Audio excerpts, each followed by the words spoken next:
Meus amados, queremos saudar a todos com a paz do Senhor. Estamos aqui para uma rápida live sobre a lição de amanhã. É um assunto devocional e que não exige assim muitas, muitas elaborações. É o professor manter o foco, abordar o assunto da lição, que é um inimigo que precisa ser resistido. É um assunto muito rico, muito importante, muito interessante.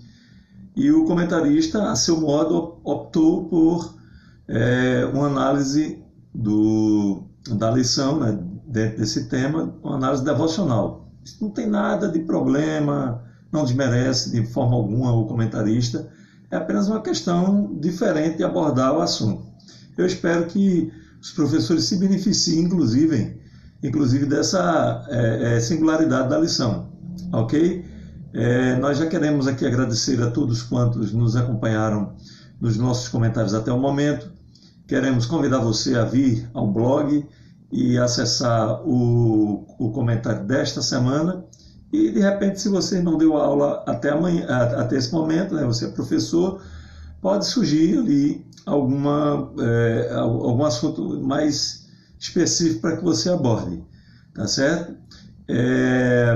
Como eu disse, o tom da lição é mais devocional. Nós repetimos o texto da lição como está no aplicativo que temos, né, da própria CPAD, e adicionamos apenas algumas informações em preto. Colocamos o texto em azul para que você possa diferenciar onde está o texto da lição e onde entra o nosso comentário. E nós queremos aqui enfatizar apenas alguns tópicos. Primeiro, a questão a palavra grega que está aí, que foi grafada pelo comentarista. Infelizmente, a CPAD presume que todos os professores conhecem grego ou hebraico, e isso não é verdade, vocês sabem disso.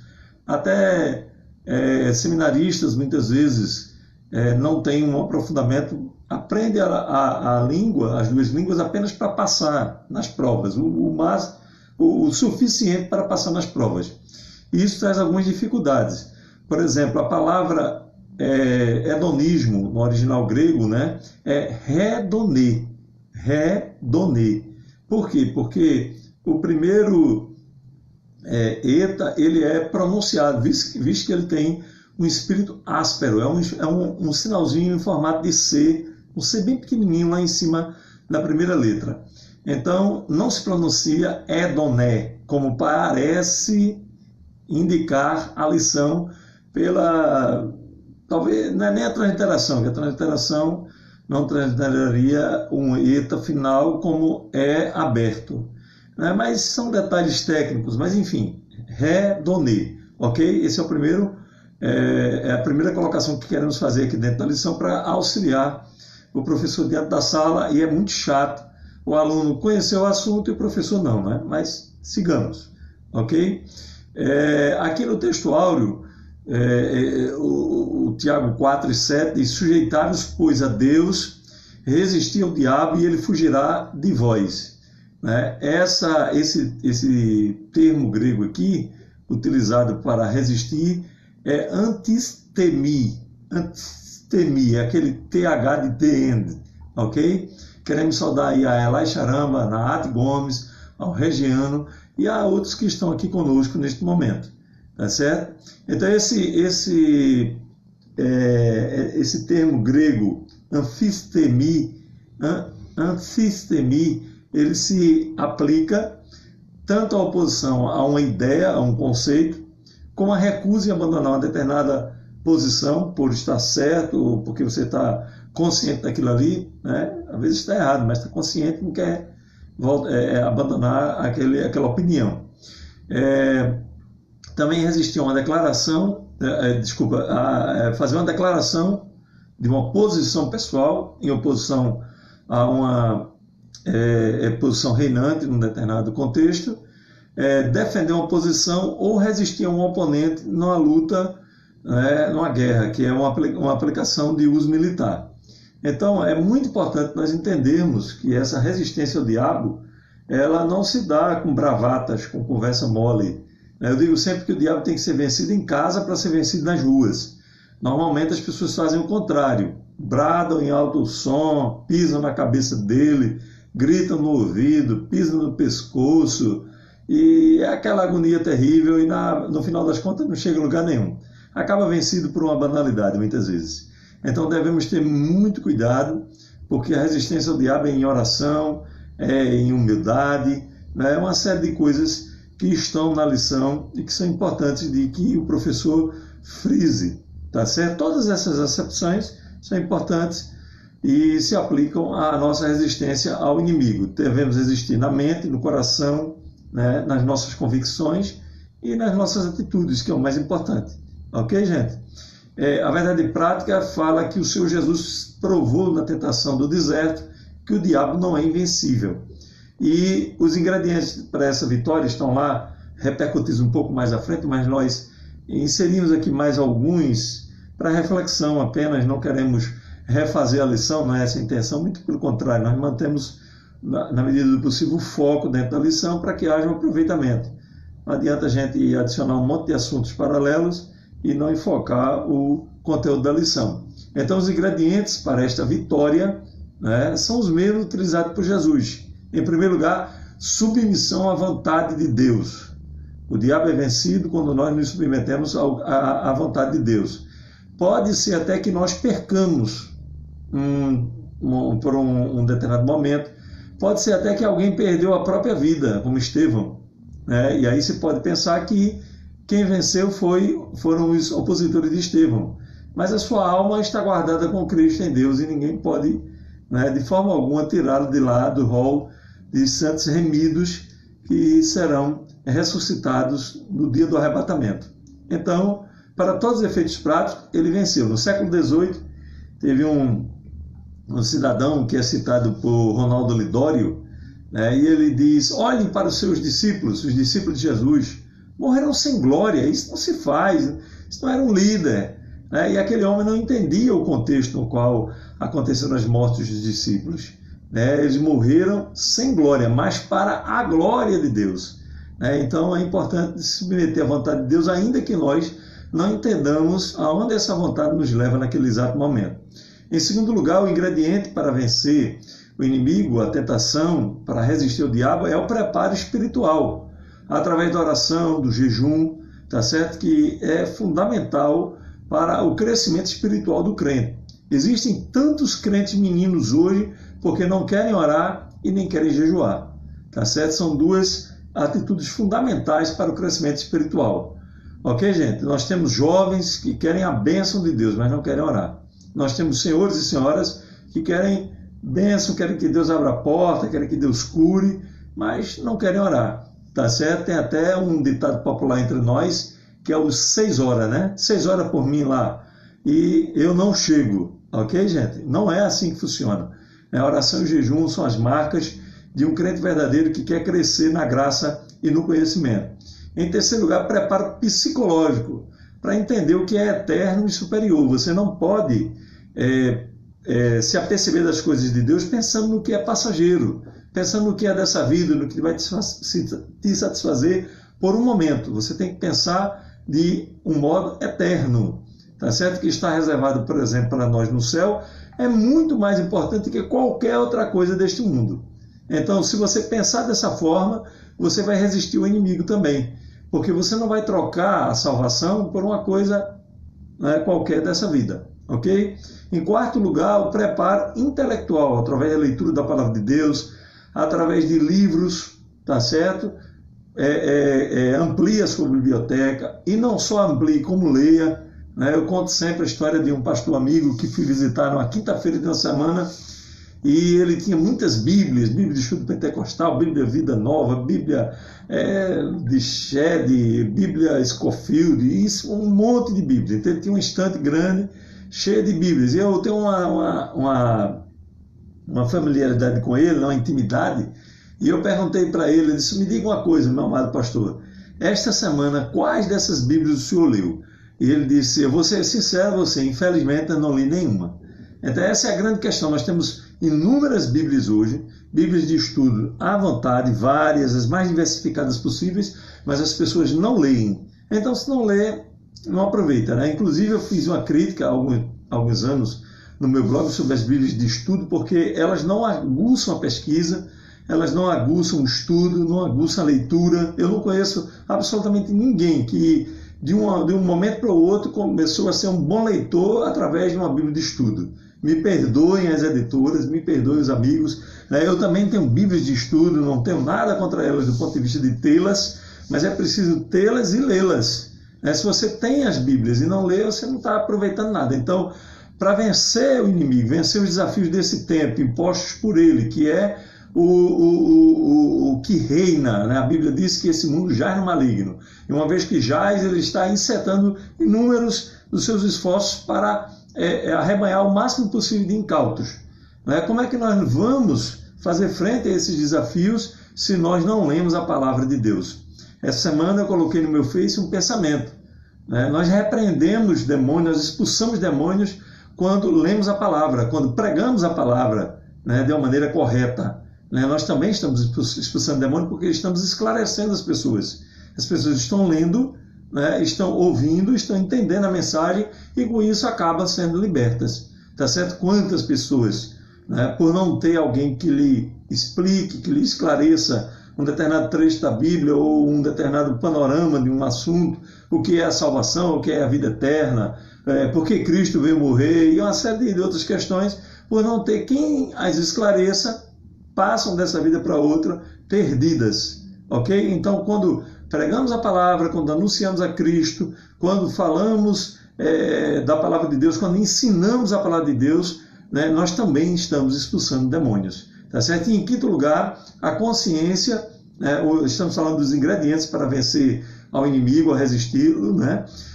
A consciência de que a batalha na qual estamos envolvidos é uma batalha de nível espiritual, tá certo? E como é uma batalha de nível espiritual, nós não podemos vencer com as armas da carne.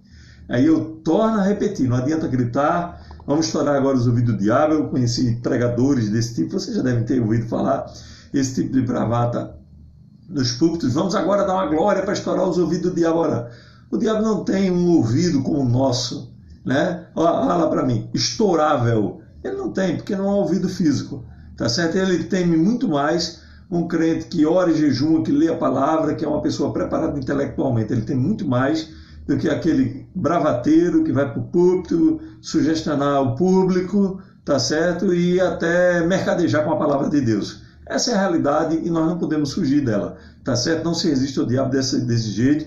E quantos não têm caído exatamente por causa disso? Porque querem vencê-lo com as armas da carne, vencer o inimigo com as armas do Espírito. Ok? Quero saudar ao Éder, né, que está aqui acenando para nós. Deus continue te abençoando. Pastor Alessandro Costa, né, o grande presidente aí da convenção aí do Espírito Santo, Deus continue te abençoando, certo? Obrigado por estar aqui conosco. Ok, gente? Então, estamos aqui dando alguns tópicos rapidamente, não pretendemos tomar muito tempo, ok? Quem escreveu a Epístola de Tiago? Tem lá um trechinho bem interessante para você dar uma refletida, tá certo? Não caia diretamente assim no assunto. Tiago foi fulano, foi o irmão de Jesus, foi um dos discípulos de Alfeu, filho de Zebedeu. Então, pensa, raciocina, lê direitinho e aí você vai chegar a uma conclusão, tá bom?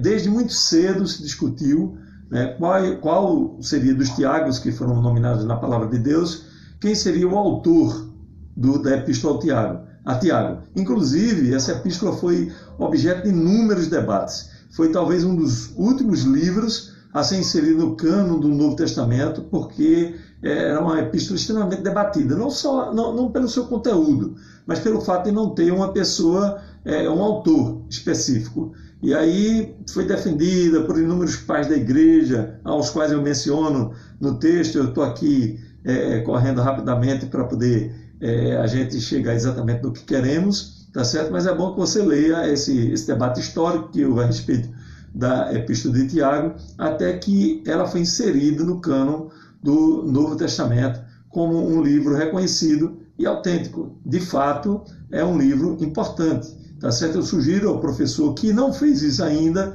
que leia os 5 capítulos de Tiago. É bem pequenininho, né? Você lê rapidamente, não tem como você demorar muito. São 108 versículos, você senta e lê. É um livro como Tiago, para quem lê muito rápido, né, para quem lê com a boa velocidade, 1 hora no máximo leu, né, 1 hora, né, você consegue ler esses 5 capítulos de 108 versículos. Obviamente não consegue ler e meditar, o ideal é que você lesse e meditasse, mas é um livro de pérolas. É o Eclesiastes, é um dos Eclesiastes do Novo Testamento, né, cheio de pensamentos úteis e interessantes para a convivência da igreja, tá certo? O primeiro tópico da nossa lição vem falando sobre, aliás, o segundo tópico vem falando sobre os deleites da vida. Pulei aqui um monte de coisa, você pode dar uma acessada lá no blog, dar uma olhada, analisar, ler com calma, tá certo? Os deleites da vida, né, vem falando sobre guerras e pelejas na igreja. É importante nós sabermos desses fatos que aconteceram na igreja para que nós possamos compreender, meus amados irmãos, nos aperceber que a igreja ela foi constantemente alvo de tensões internas e externas também, né? Tem tentações, heresias, ataques governamentais para destruir a igreja, etc. E tem os conflitos internos, tá certo? E esses conflitos internos surgiram muito cedo, né? Eu cito aqui 3 casos que são a instituição dos diáconos. Eles surgiram no meio de uma controvérsia, porque as mulheres gentias gregas estavam questionando que estavam sendo preteridas no atendimento social, e aí os discípulos decidiram instituir os diáconos para cuidar dessa parte social e se ater ao ensino e à oração, tá certo? Então ali houve uma pequena crise que foi administrada corretamente. O problema não é ter crise, né? Na igreja vigora a teoria do motor, né? Você tem um motor barulhento, né, cheio de peças, correias, e funcionando numa determinada rotação, e aquilo faz um barulho terrível. Qual é a alternativa? Desmonta as partes todinha, guarda em caixinhas bem bonitinha, as correias, tudo bonitinho, as polias, né, tudo direitinho ali nas caixinhas. Só que tem um problema, você não tem motor. Então nós temos que aprender a conviver na igreja com a controvérsia, com o contraditório, tá certo? Com as exigências, né? Infelizmente nós temos líderes muitas vezes que, quando se faz uma cobrança a respeito de uma determinada prestação de conta, uma transparência num determinado objetivo, isso acontece nos grupos menores possíveis. Numa classe de escola dominical pode haver uma cobrança, um questionamento de um aluno: olha, mas eu já paguei a lição, peraí, você já está pensando que eu estou querendo roubar? Tá pensando? Então esse tipo de questionamento, gente, ele tem que ser administrado, né? Ele não pode ser motivo de tensões, de divisões. Eu vou até te expulsar da minha classe de escola dominical porque eu não quero você aqui, que você questiona muito. Eu já vi professores com a mão na cabeça porque o aluno pergunta muito. Ora, se ele pergunta dentro do assunto, ele tem todo o direito de saber. O que não se admite é um aluno que vem para a escola de forma capciosa para confundir o professor e atrapalhar a aula. E é outra história totalmente diferente. Mas se o aluno tem uma dúvida legítima, ele faz uma colocação racional, ele tem todo direito, e o professor tem que se desdobrar para atendê-lo. Bom professor, pelo menos. Tá certo? Paciência, né? Se não quer ensinar, meu amado, não quer se expor, paciência. Né? É como alguém que, de repente, quer ser o pastor, vamos dizer. Né? Vamos botar logo o pastor aí no meio da conversa. E não quer cobrança. Não. Se você é pastor, você tem que aguentar, suportar. Se você não quer suportar, então abdique do cargo e passe para outro. Paciência. Querendo saudar aqui o Gastone, né? Paz, amado, Deus te abençoe também. O irmão Assis, né? Deus continue te abençoando também, meu querido. E os demais que estão aqui nos assistindo. Ok? Então, naqueles tempos, já existia controvérsias com a instituição dos diáconos, a questão de Ananias e Safira, a questão sobre os judaizantes e a circuncisão, que surgiu muito cedo. Está lá Pedro e outros discípulos dizendo que os gentios deveriam ser circuncidados. E aí começa aquela confusão, e o que é, o que não é, Paulo com Pedro. E o livro de Gálatas relata um episódio que aconteceu em Atos. Paulo dizendo: eu resisti Pedro na cara, porque quando os demais apóstolos não estavam presentes, ele comia com os gentios. Quando os demais apóstolos chegavam, ele se afastava da mesa dos gentios. E aí houve, né? Então essas são apenas algumas das controvérsias, 2 ou 3 aqui que eu citei, iniciais, mas houveram inúmeras controvérsias, tá certo? Ao longo do tempo, inúmeras disputas de poder, tá certo? Inúmeras disputas a respeito da pureza doutrinária. Não tinha passado aí nem 200 anos, já tinha surgido inúmeros movimentos heréticos no seio da igreja. E agora você imagina a tensão de estabelecer qual seria o ensino correto e adequado e ortodoxo.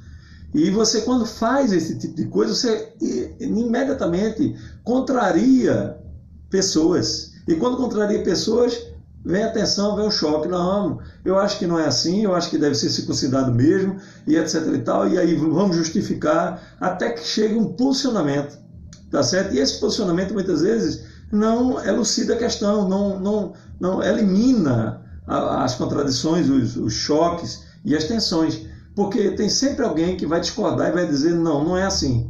E aí, acabou, né? Paciência, vai surgir divisões, vai surgir problemas e vai ter gente com cara feia, tá certo? A própria administração da igreja, quando você diz assim, olha, vamos tirar o coral dali e botar desse outro lado, e o conjunto, colocar onde estava o coral, pronto, acabou-se. Para muita gente, isso já é um cavalo de batalha para deixar de vir para a igreja. Né? Se você for pesquisar por aí, eu já tive a curiosidade de fazer esse tipo de pesquisa, né? Eu sou muito observador, e tem gente que deixa de ir para a igreja pelas coisas mais banais que você puder imaginar, tá certo? Então nós temos que entender que a igreja não é um parque de diversões, ela vive nessa tensão, e a igreja cresce e amadurece quando há tensões. Por que o avião voa? Porque tem resistência. Se não tivesse resistência, ele não voava. É a resistência do ar impactando, né, o corpo do avião que faz com que ele ganhe os ares. Sem resistência, não tem voo. Então, nós temos que entender que a igreja ela tem que se adaptar a essas exigências. Né? Nós temos hoje um nível de exigência cada vez maior, por exemplo, no conhecimento teológico. Quem é que vai perder com isso? Eu acho que ninguém, só quem não quer aprender. Né? A igreja vai ter toda a oportunidade de aprender.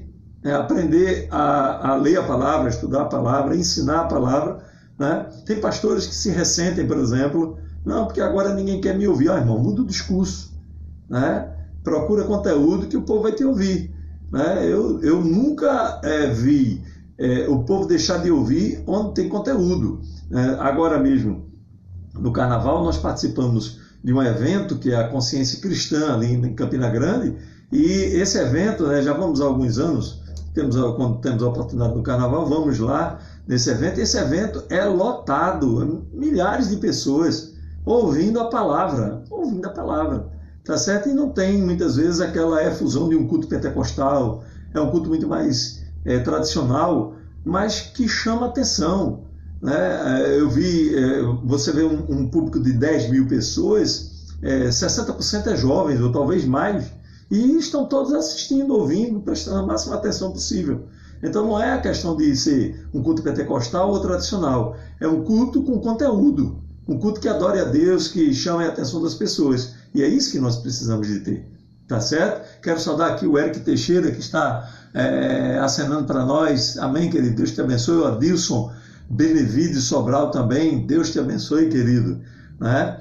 Então, nós precisamos entender isso. A igreja cresce no meio da controvérsia, no meio dos debates, tá certo? Não é a ausência de debates que traz maturidade para a igreja, tá certo? Jesus disse uma coisa tremenda lá no capítulo 17 do livro de João: não peço que os tire do mundo, eu peço que os livre do mal. Jesus nunca quis essa cultura de redoma, né? Vou pegar os meus servos e vou botar aqui num cantinho, num guetinho isolado, num monastério, né? Eles não vão ter contato com o mundo e, portanto, não vão pecar. Não, pelo contrário. Jesus quer que nós possamos nos expor. Né? Agora, não se trata de brincar com o mal, é diferente. Né? Se eu, por exemplo, sair daqui e disser assim, pronto, agora eu vou provar que eu não caio no conto de uma meretriz, eu vou ali num bordel, né? Vou num prostíbulo, fatalmente eu posso cair. E depois eu vou, mas Senhor, por que tu não me guardaste? Não é essa a intenção de Deus.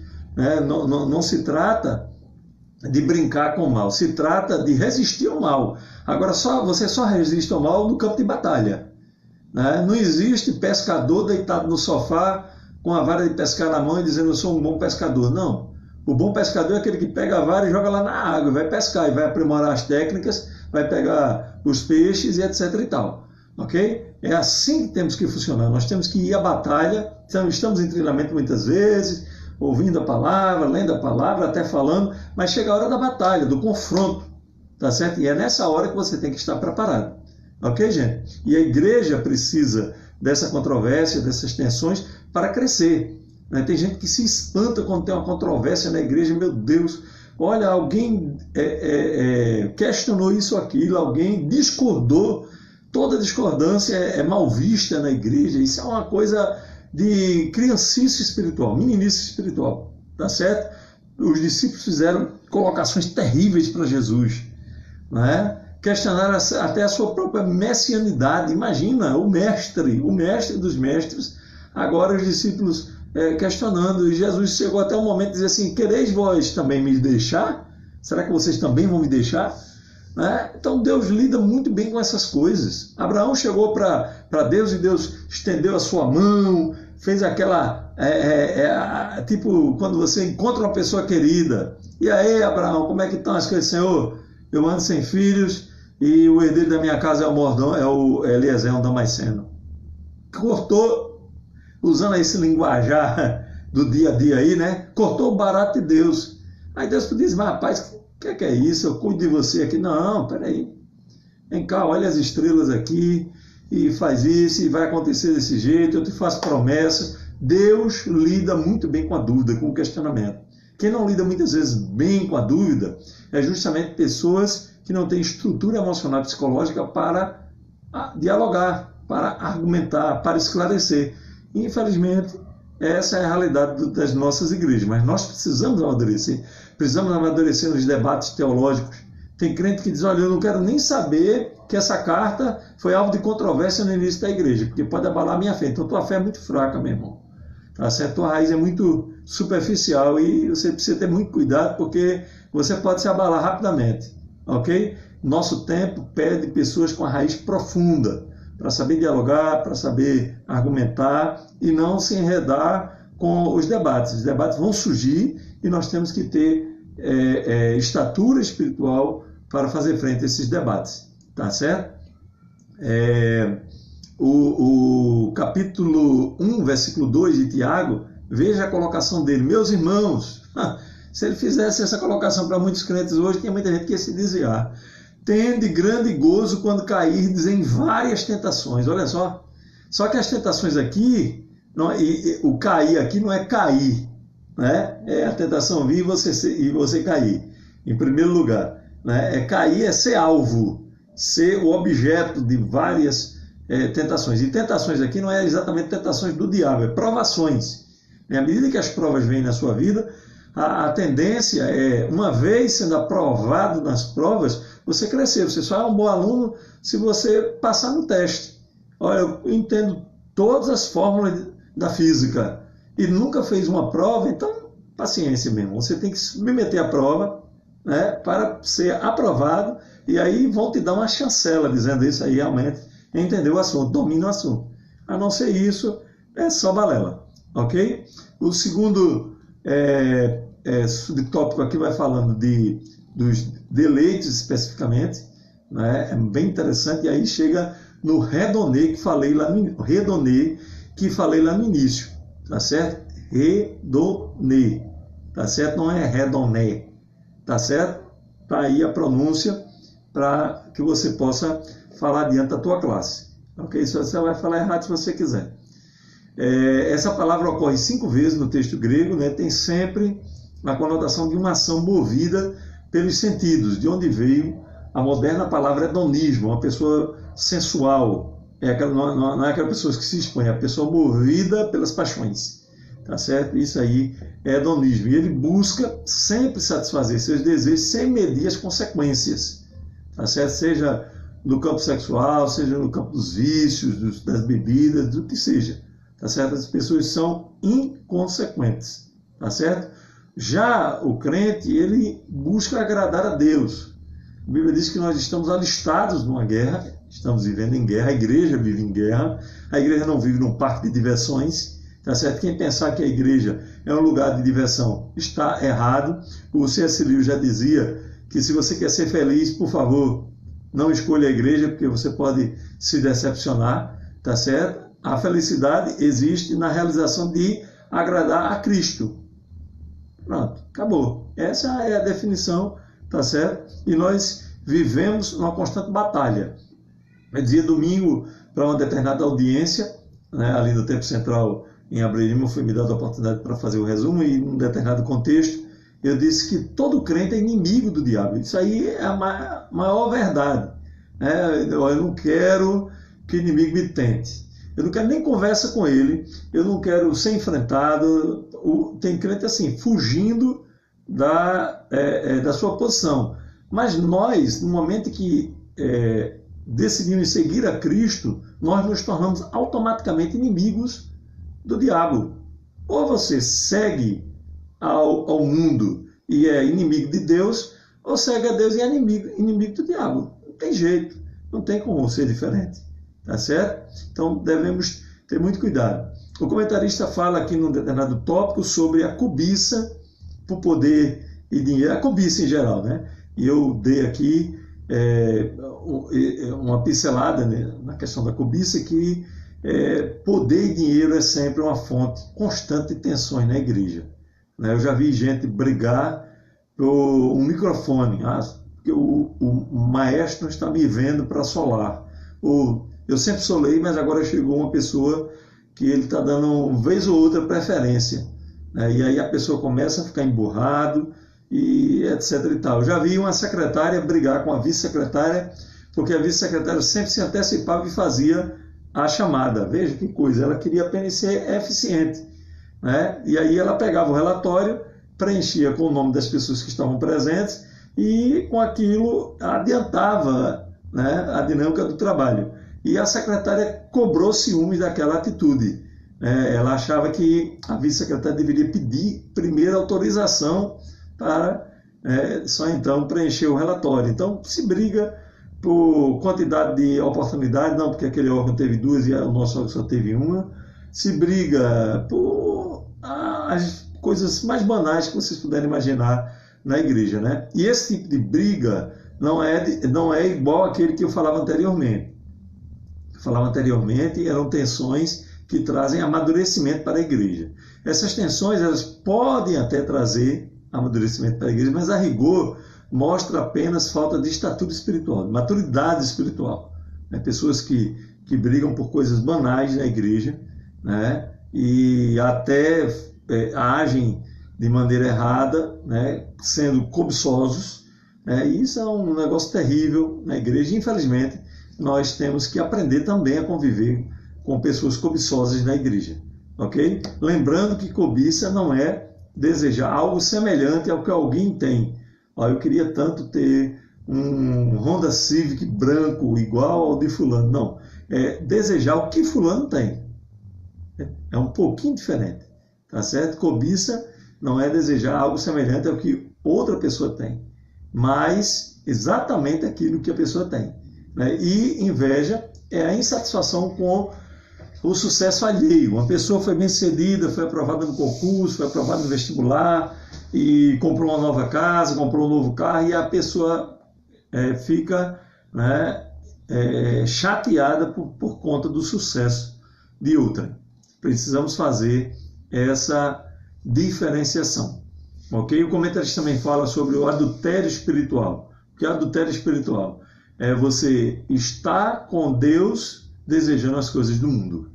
Tá certo? Não são poucos os crentes, né, com esse tipo de sentimento. Isso aí é tremendo, gente, e compromete a salvação de muita gente.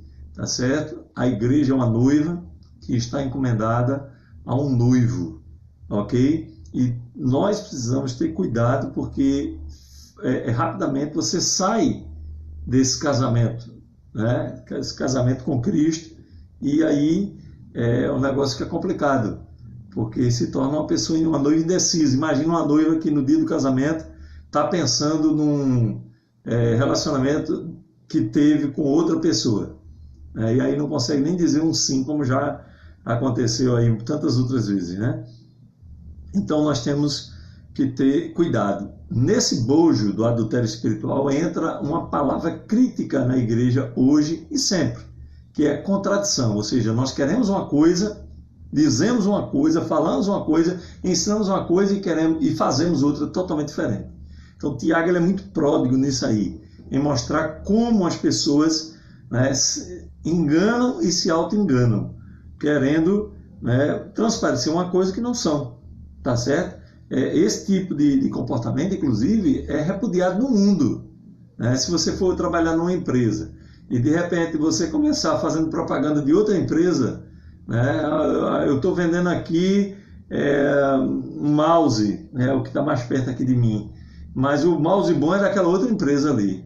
Então esse tipo de comportamento é repudiado. Imagina se teu chefe pegar você fazendo um comentário dessa natureza, fatalmente ele vai te demitir ou você vai entrar na lista negra, né? Na próxima oportunidade de demissão, ele vai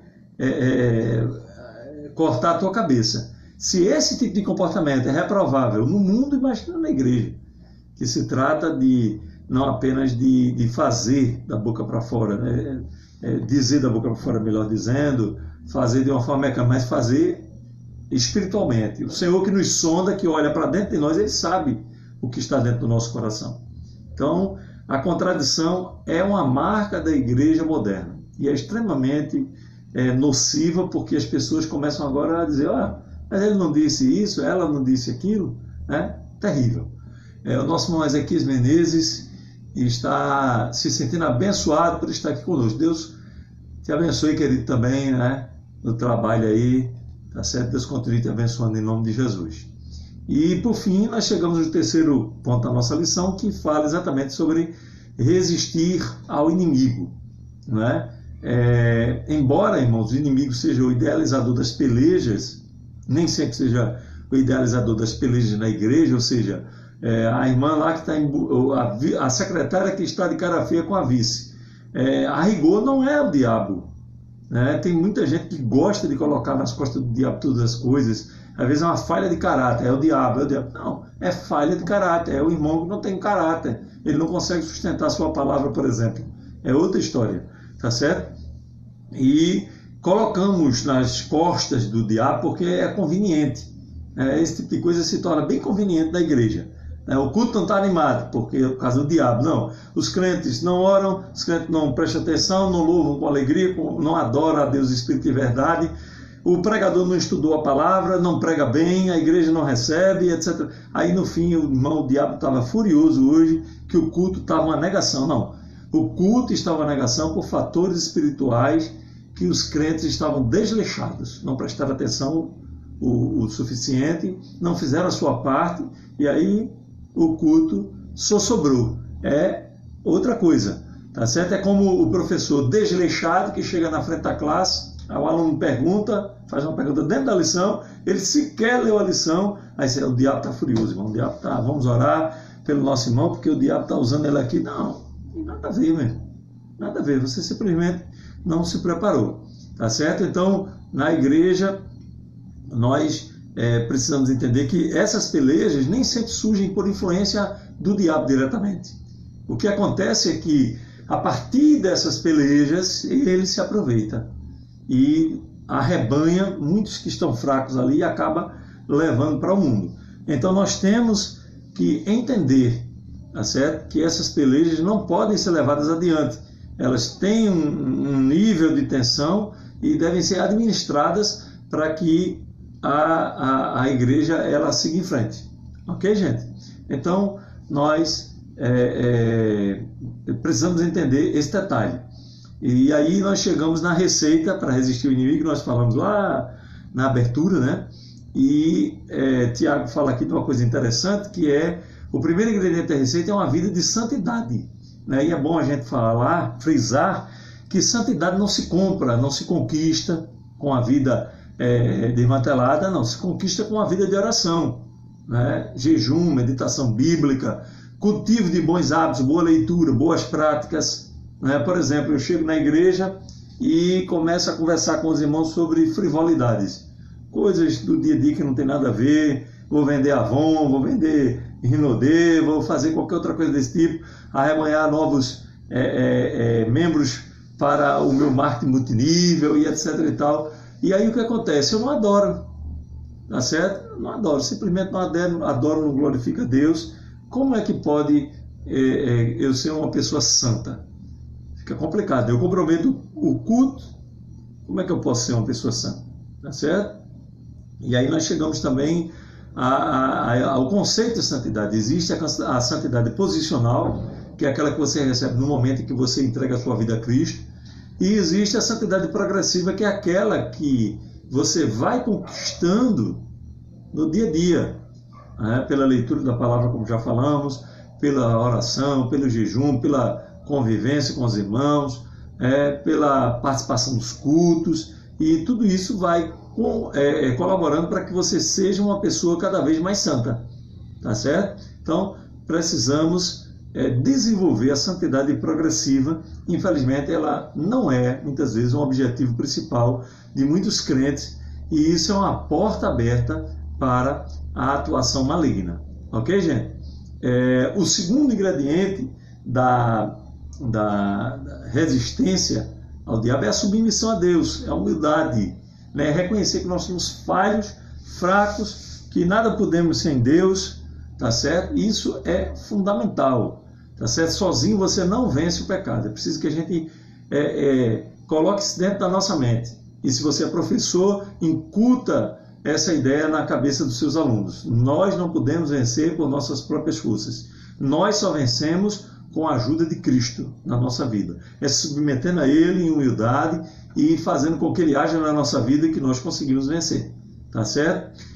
O comentarista frisou também a questão do duplo ânimo, né, que se aplica a várias áreas da vida do crente. Se aplica, por exemplo, à língua. Ele nem tocou nesse assunto, e Tiago fala bastante sobre isso, né? Tiago 1,26, Tiago 3,5, 9 e 10, do mesmo capítulo 3, ele fala sobre a questão da fonte, né? Não pode proceder da mesma fonte água doce e amarga, né? O cidadão diz uma coisa hoje, amanhã diz outra. Tem gente fazendo isso a partir do púlpito.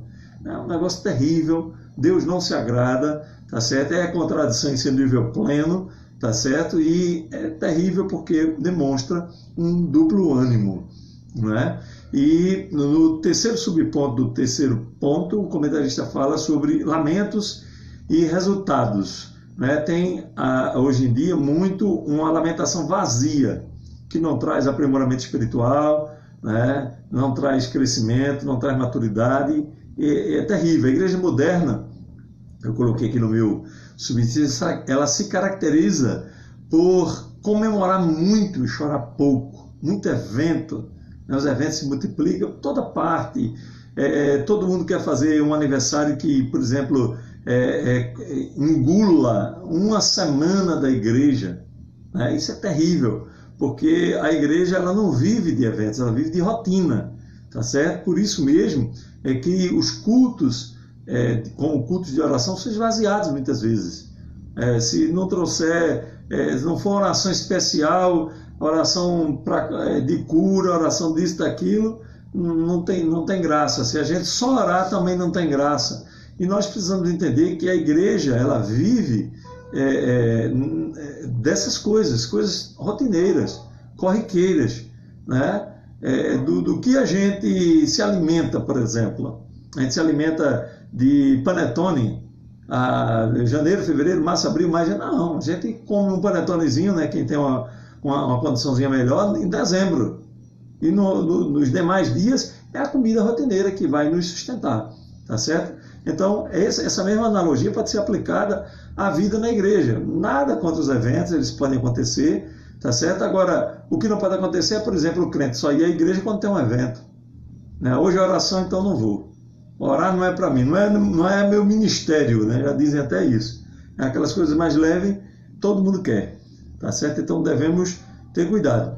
E isso, irmãos, essa postura é puro hedonismo.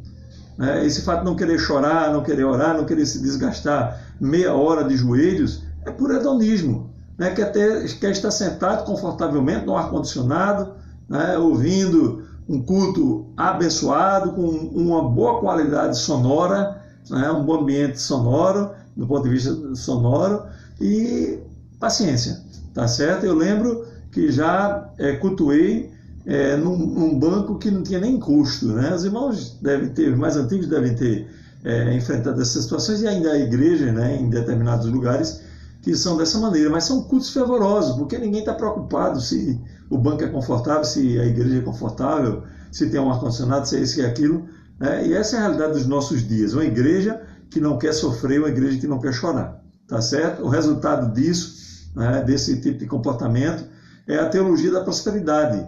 Você quer ser abençoado, e você não apenas quer ser abençoado, como você quer exigir a bênção. Quando você se ajoelha, né, você já está exigindo de Deus a vitória. E quando a vitória não chega, você começa a se desesperar e até querer se desviar, como acontece com muita gente. Tá certo? Então, é terrível, né? E o rescaldo disso aí são os crentes mimados, autossuficientes, ameninados espiritualmente, facilmente tentados e engodados pelo inimigo das nossas almas. E aí nós chegamos à conclusão. Eu pensei que ia ser rápido, mas os assuntos vão se sucedendo aí, você pode rever logo depois dessa live, né? A conclusão é que essa é uma lição muito importante. É uma carta magistral, a carta de Tiago, né? Tem um tema muito importante, né? E nós já tivemos outras cartas diretamente relacionadas ao livro de Tiago, mas o foco do comentarista nessa lição é nos fazer entender que essas tensões, esses probleminhas que parecem pequenos, são oportunidades nas quais o inimigo age, né? E nós acabamos não resistindo ao diabo dessa forma.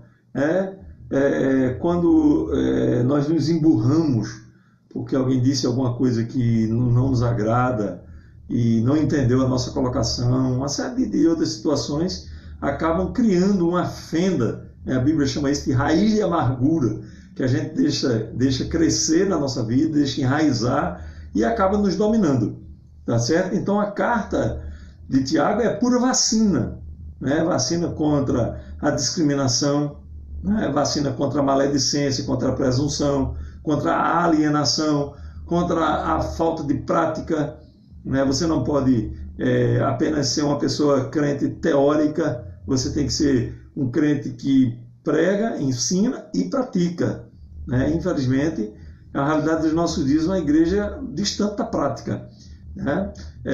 Outra vacina importante da carta de Tiago é a respeito da falta de sabedoria. Ele diz enfaticamente que quem não tiver sabedoria, peça a Deus, que dá e não lança em rosto, né? Então, que nós possamos ouvir as profundas advertências da lição do próximo domingo. Eu quero convidar você que está aqui nos assistindo para comparecer amanhã à Escola Bíblica Dominical, tá certo? Na maioria das igrejas aqui da nossa convenção começa às 9h30, tá certo? Quero convidar você que quer uma aula assim um pouco diferenciada para a classe de inglês.